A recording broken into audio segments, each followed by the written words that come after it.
Welcome to US Classic Muscle Cars. We're gonna heat things up. Make sure to look into our Instagram and subscribe and watch our videos. Thank you. This is one of the coolest cars we've interviewed. Stay tuned and watch for more. Alright, I'm Ashley and I'm here with Blake. Can you tell me the year, make, and model of your car? Sure, it's a 1923 Ford Roadster. It's based on a Model T. It's actually called a Roadster pickup because it has the pickup back end on it instead of the turtle back, which was the trunk.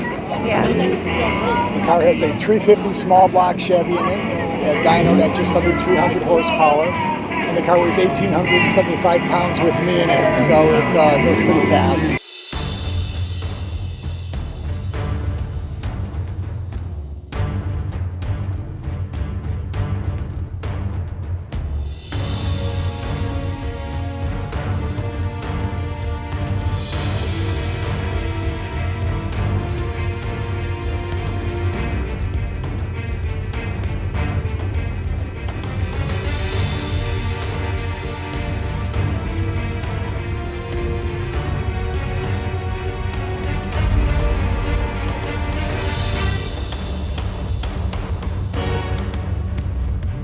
An automatic transmission. It's a turbo hydromatic 350 that was remanufactured and then placed in this car. The rear end has a 342 gear.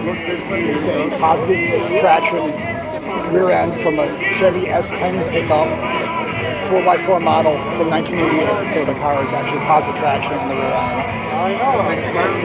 How long have you had this car? This is the fourth summer it's been out. The car was built in 14 months by Speed Craft, and it was custom engineered for the profile of the car, the stance of the car, the steering of the car. The car steers like a normal car. It doesn't steer like a Model T. It has a VW steering gear, so the car would steer. If you jumped in that car right now, it would drive just like the car that you have. The interior is a traditional tuck and roll interior, so the seats are pleated.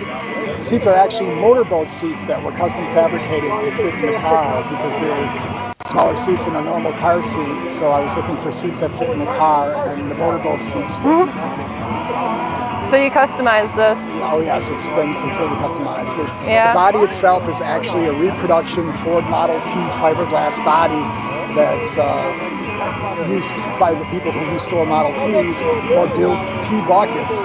And this is the same body, just sitting on a frame that's lowered so that it has that low stance. Yeah, I can see that. It's a 1932 Ford grill that was sectioned and lowered so it fits on the car. That's a Cadillac Oldsmobile Rocket air cleaner that was adapted to the engine so it would sit down low. And one of the trick features on the car, what looks like a tachometer, the chrome bucket there, is actually a speedometer and a tachometer together. So I don't have to do anything with GPS to know how fast I'm going. There's actually a speedometer on the car. Oh, that's awesome. Have you won any awards for your car? Yeah, the car does very well in the car shows. When there's a hot rod or a T-bucket class, it's well received. The young people seem to like it, the old people seem to like it, and the people in between seem to like it, so it does pretty well.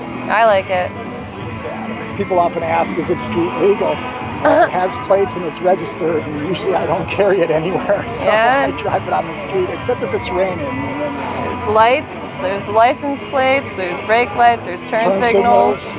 You're all good. Yeah. Anything else? Not that I know of.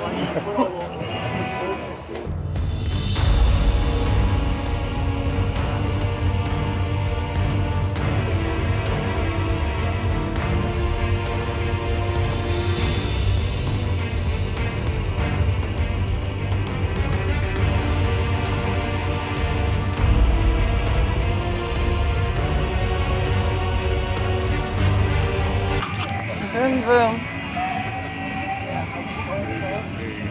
And then I'm kidding. She's loyal.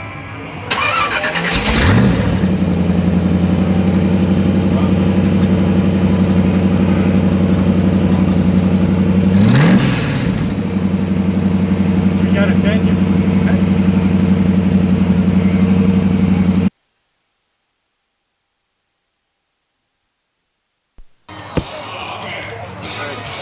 Okay. Say whatever you want to say. Okay. Working on it. Let's shift gears and watch this YouTube channel. Please subscribe and also follow me on Instagram, BreeW990.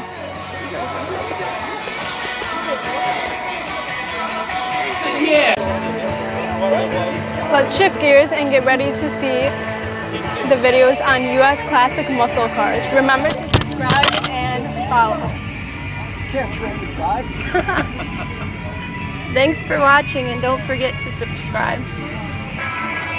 This is one of the coolest cars we've interviewed. Stay tuned and watch for more.